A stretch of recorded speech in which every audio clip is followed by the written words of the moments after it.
fits in easily here now, but maybe I'm running into a problem on this clutch.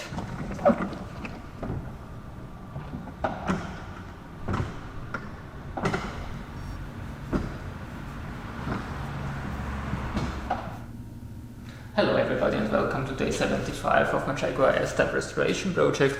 The frictions were now soaking in transmission fluid for a week, so I should now be able to re-equip the 6HP 26 gearbox's drums. It's common sense not to install the frictions dry, and as you can see, even though those are high quality OE frictions, quite a lot of paper flakes peeled away from the surface, which would otherwise have ended up inside the gearbox. Let's prove this to you. The lifeguard fluid is not only golden, its price absolutely equals this color, and that's why we'll save each drop of this.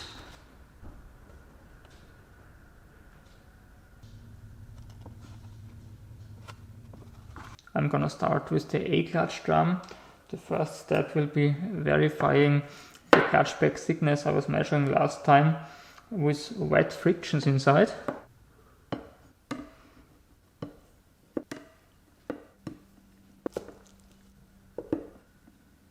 Since the clearances are set with dry frictions according to the manual, it should be the same, but who knows.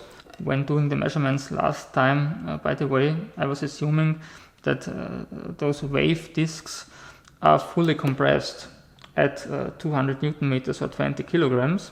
If not, I would have set the clearances too tight. 2.23, 2.23, 2.23. The waved disc belongs to the bottom.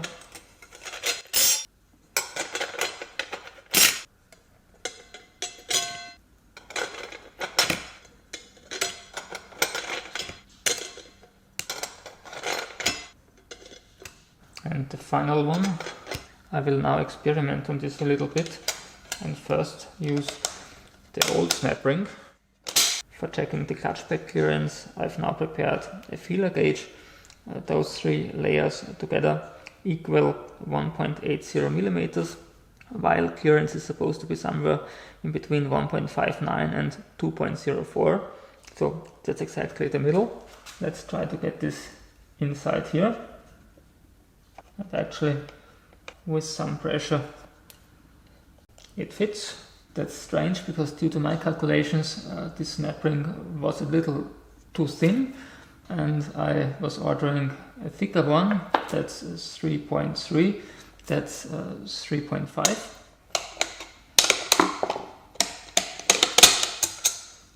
So let's check the new one. It's difficult to apply a correct pressure here with the waved disc underneath.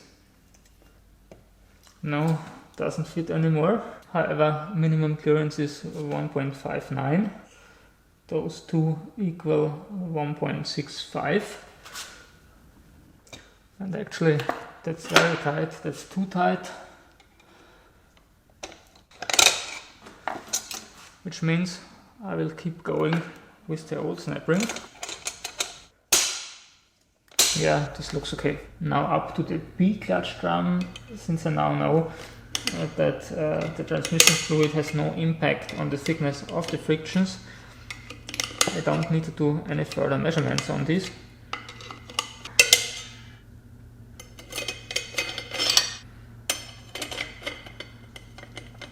There are still paper flakes coming off, especially at the edges of these frictions.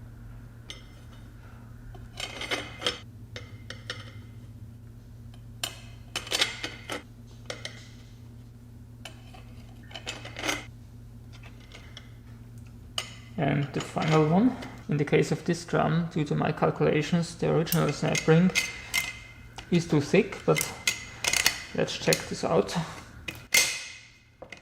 Minimum clearance is supposed to be 1.41 millimeters, so let's try it with 1.45, and actually this fits inside after applying little pressure. That's 1.55 now.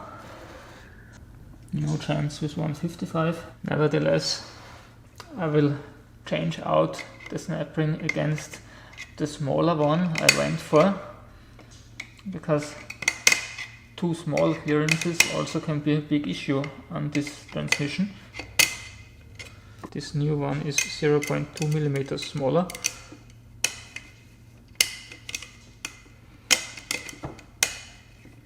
That's 1.55.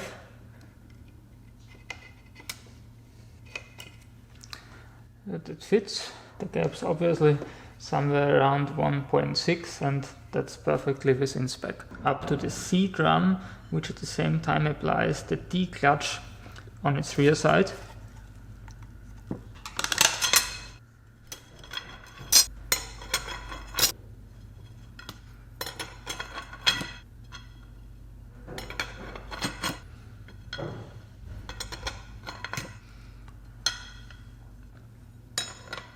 In this case, I wanted to set the clearance a little tighter and went for this 3.4mm snap ring, not knowing that it exactly equals the old 3.3mm one. Nevertheless, I will of course fit the new one.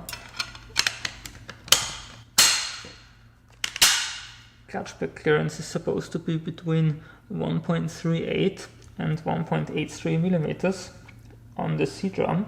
So let's try 1.55, and this already doesn't fit. 1.4.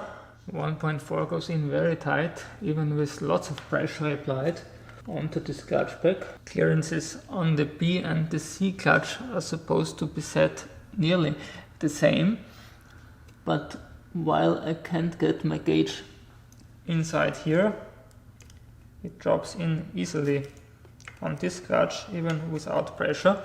So I will now take the 3.2 snap ring and put it from here to there.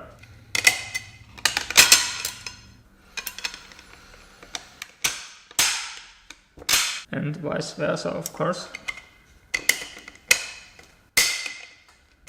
Let's try it again with 1.4, which is minimum clearance, roughly, at both of the drums. Fits in easily here now, but maybe I'm running into a problem on this clutch. It's half an hour later, and finally I found a compromise. I put the thinnest of the older snap rings into the C drum and the new 3.2 into the B drum. Now both clearances fit, and here's a little bit bigger than it was. The clearances also feel roughly the same, and actually they are. You may remember the E clutch was clearly out of spec with the old as well as with the new frictions.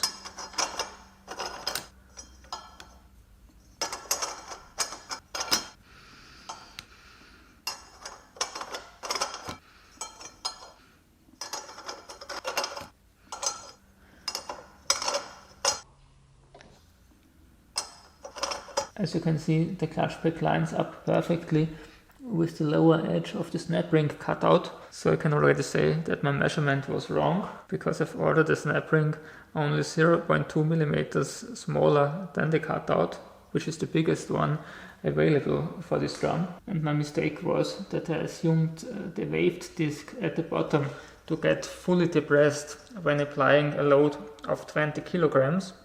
But as you may see, it isn't, while it was on the other drums. So I will give it a try with the original snap ring. And this seems a perfect fit without even doing a measurement here. Clearance is supposed to be between 1.84 and 2.37 millimeters. No chance with 2.1 and even hard pressure onto the clutch pack. 1.8, this would be below spec. And actually that's a tight fit, but since the before mentioned clearance is for a 6 friction setup, while my clutch only contains 5 frictions, it may be perfectly okay. You may have noticed that I missed out on the D clutch. Of course I have, but this will be fitted directly into the transmission housing at the actual reassembly next week. If you enjoyed today's video, you may want to give it a thumbs up or even subscribe to my channel. See you back next time. Goodbye.